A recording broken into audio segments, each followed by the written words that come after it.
Hello girls and boys, welcome back to Read Me a Story. I'm Pat Kozyra, greetings from Hong Kong, and greetings as well to my grandchildren, Max and Theo, Josephine, Charlotte, Penelope, and Simon. Alright girls and boys, I'm going to read you another Curious George story. You know this fellow, Curious George, we all love him. I got a great story today, but I'm going to tell you first about my book. I wrote it, so I'm the author.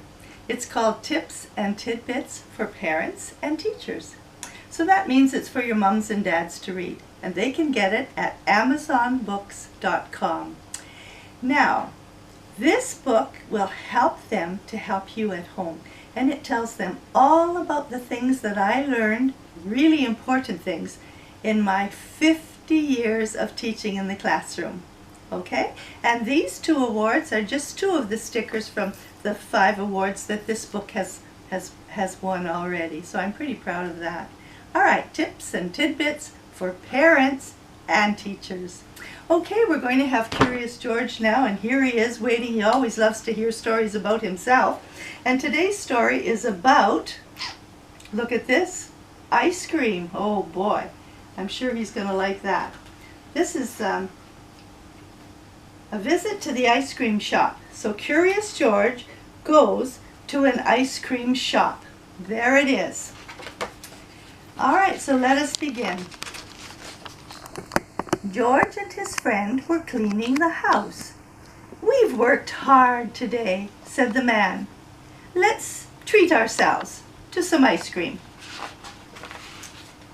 "Look, George, there's a new ice cream place in town," said the man with the yellow hat. "Let's give it a try." "We've come to try your ice cream," the man said to the owner. "Oh, I'm glad someone has," said Mr. Herb. "Come on in. I've just opened the place, and no one knows I'm here yet." "Well, I'll have a strawberry cone," said the man with the yellow hat. Mr. Herb dipped out a scoop of strawberry. George was curious. Could he scoop ice cream too?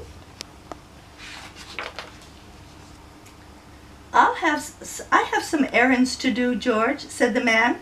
"Stay here until I come back, and you can have some ice cream, but don't get into trouble." "Take your time deciding, George," said Mr. Herb, "and I'll start on a special order that I have to fill."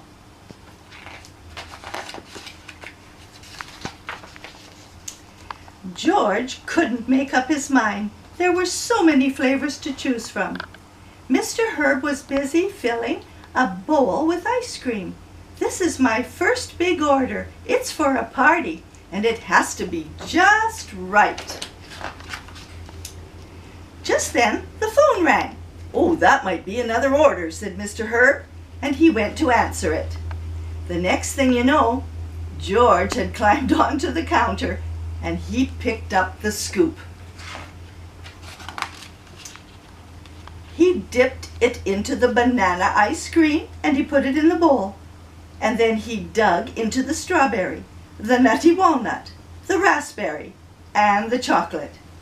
Soon there was a mountain of ice cream in the bowl. George was just about to put vanilla on top of peppermint when... "George!" Mr. Herb yelled.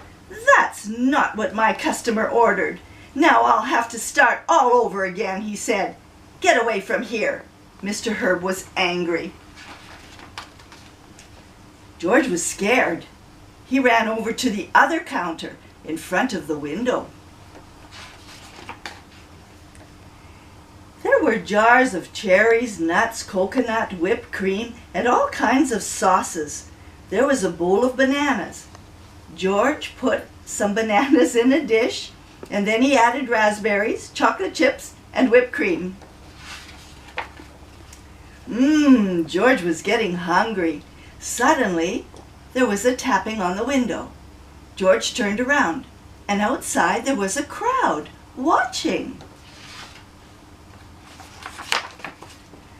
"Add some nuts, George," called a boy. "Try the sprinkles," said a girl.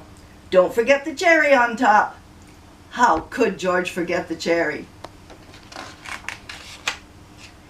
Just as George was about to taste his masterpiece, Mr. Herb came over.